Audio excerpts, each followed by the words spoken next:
في هذا العام من بين حوالي 800 ألف مسلم أموا البيت الحرام لأداء مناسك الحج من أقطار الأرض ومن كل فج عميق، سنكون مع 8 حجاج قطعوا 8000 كيلومتر من باندونغ إلى مكة ليعيشوا أجمل أيام حياتهم لتحقيق حلم العمر.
Tentu kesuksesan haji tahun 2022 ini ya, meskipun masih dalam suasana pandemi, di halah jaihah ya, namun demikian alhamdulillah pemerintah Arab Saudi, pemerintah Indonesia, para petugas berhasil melayani jamaah dengan sangat baik, dan tentu haji tahun 2022 ini akan menjadikan acuan kita untuk melaksanakan ibadah haji tahun 2023 secara lebih baik lagi. Mudah-mudahan kami berharap kuotanya, hissahnya itu ta'udu kama hiya, kembali normal seperti biasa, menjadi 204.000 untuk jamaah reguler, 17.000 untuk jamaah haji khusus, sehingga kuota tahun 2023 bisa mencapai 100% ya. Sehingga akan mengurangi daftar tunggu jamaah haji di tanah air. Jamaah yang sudah menunggu sekian lama untuk melaksanakan ibadah haji, mudah-mudahan dengan kembalinya kuota ke kuota normal menjadi 100% akan memperpendek masa tunggu jamaah haji di Indonesia.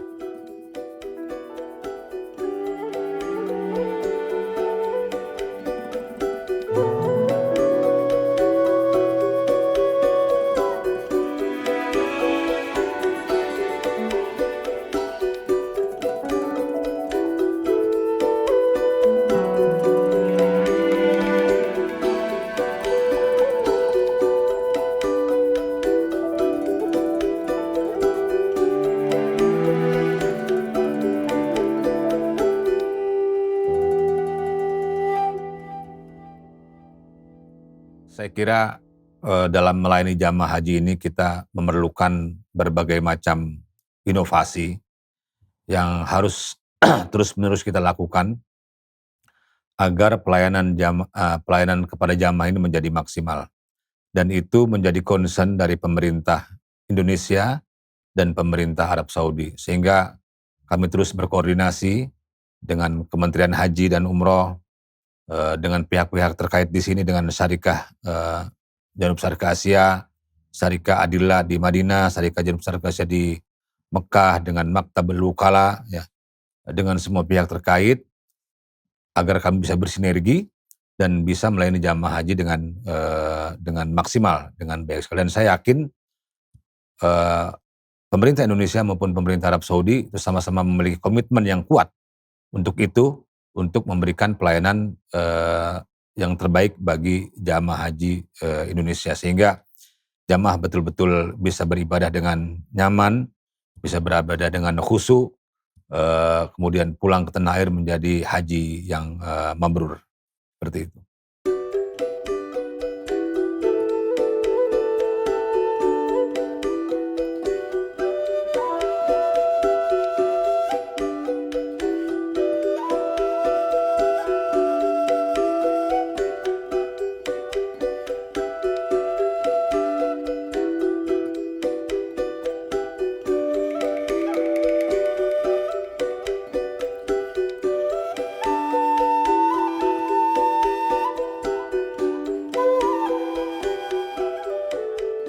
Alhamdulillah ya Allah, moga dilancarkan semua perjalanan dari Indonesia nyampe ke Tanah Suci, bisa selamat sampai tujuan, bisa selamat kembali ke negeri Indonesia.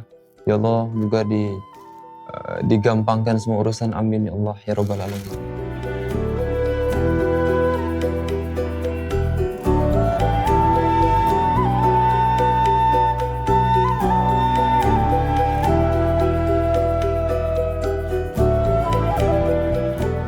Sangat merasakan kesedihan ya, sama seperti ketika kita meninggalkan kota Makkah.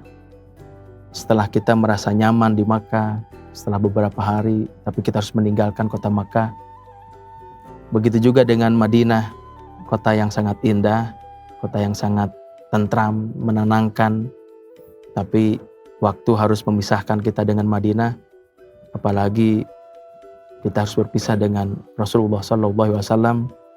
Ini sangat menyedihkan bagi kita, tapi karena waktu dan tentu yang diharapkan adalah bukan hanya keberadaan kita di Madinah, tapi bagaimana caranya supaya Rasulullah SAW ada di hati kita, dan bagaimana caranya supaya kita ada di hati Rasulullah SAW.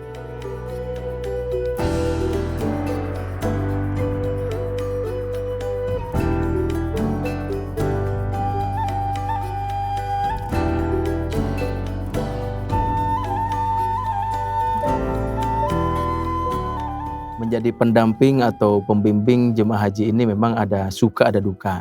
Sukanya tentu karena kita bisa beribadah di Baitullah, kita bisa menemukan saudara baru kita bisa bersama-sama.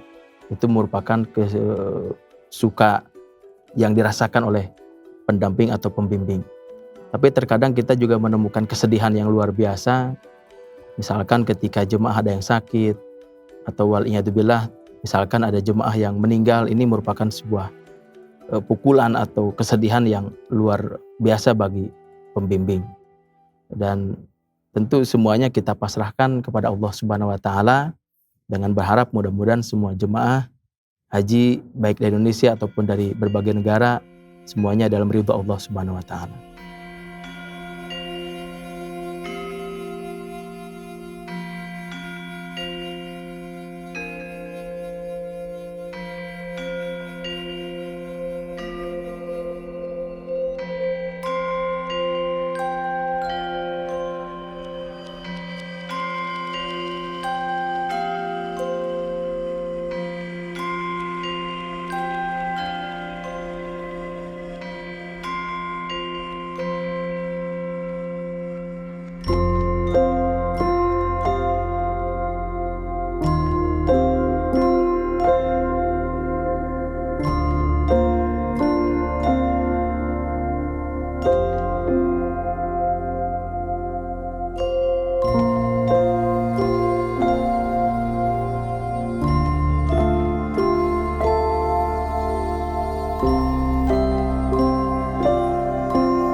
Kalau beda tentu banyak sekali. Jadi dari tahun ke tahun ada perbedaan. Sehingga saya secara pribadi, secara spiritual,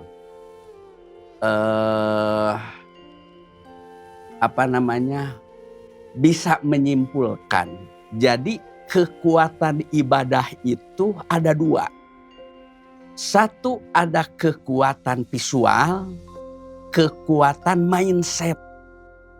Nah, yang hakikiahnya kita harus sampai ke kekuatan ilahiyah. Contoh, orang yang pertama melihat Ka'bah pasti nangis. Ya Allah, alhamdulillah ya Allah, aku bisa bertawaf di Masjidil Haram, Ka'bah. Dia sampai menangis. Itu ada dua hal. Apakah tangisan air mata yang keluar dari itu kekuatan mindset. Karena dia merasa bangga, merasa takjub, bisa sampai ke kota Mekah ini sampai keluar air mata. Nah, setelah 2 hari, 3 hari, seminggu, itu bisa berkurang. Nah, itu dorongan hawa nafsu atau motivasi semangat ibadah yang dipengaruhi oleh hawa nafsu. Tapi sudah bagus juga gitu. Tapi hakikiah manusia kalau bisa sudah menemukan makrifatnya kepada Allah, cucuran air mata bukan karena baru pertama kali. Karena mereka sudah merasa dekat dengan Tuhannya dimanapun dia beribadah. Di kota Mekah, di kota Madinah, di rumah. Kalau sudah bermakrifat kepada Allah, air mata itu selalu keluar. Kalau di ayat Quran, orang bisa berzikir kepada Allah atau bahasa lain karena keimanannya sudah lebih dalam. Sebagaimana digaris bawahi di dalam surah Al-Mu'min, Allah Subhanahu wa taala memberi tanda, a'udzubillahi minasyaitonirrajim, innamal mu'minuna alladzina idza dzukirallahu wajilat qulubuhum wa idza tuliyat alaihim ayatuhu zadathum imana wa ala rabbihim yatawakkalun.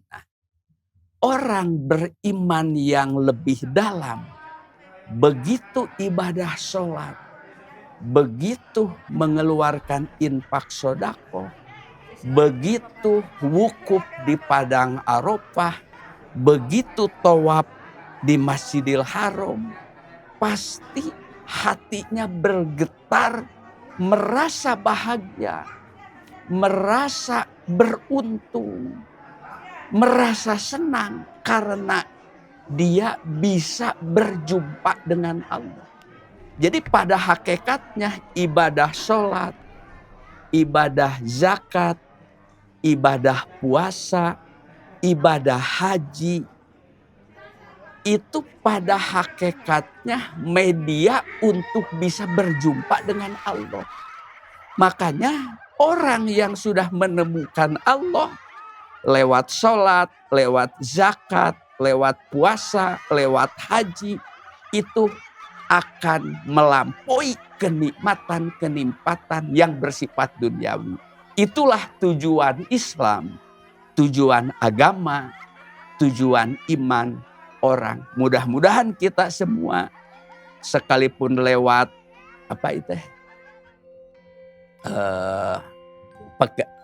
pekerjaan media ini bisa menemukan Tuhan, bisa menemukan Allah. Sehingga kalau kita sudah menemukan Allahnya, bekerja media ini tidak terukur oleh finansial, tidak bisa terukur oleh bersifat duniawi. Hanya Allah memberi wakil kepada kita untuk mendakwahkan Islam, mendakwahkan iman, mendakwahkan ihsan melalui media ini. Mudah-mudahan di dalam diskusi sekilas ini, saya selaku orang yang awam, yang fakir dari ilmu, hanya ilmu lewat perniagaan, bukan menyengaja cari ilmu, khusus mencari ilmu. Saya bersyukur kepada Allah sedikit saya bisa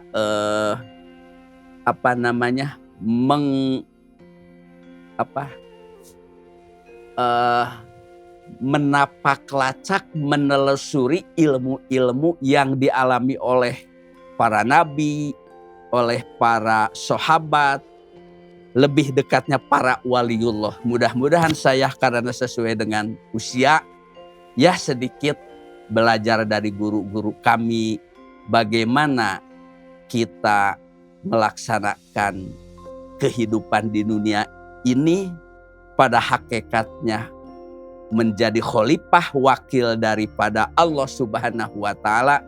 Mudah-mudahan bisa membangun kehidupan pribadi, baik membangun kehidupan keluarga, lebih jauh dengan umat, untuk bisa beribadah secara benar kepada Allah Subhanahu wa Ta'ala, sehingga buahnya akan menemukan kebahagiaan dunia dan akhirat.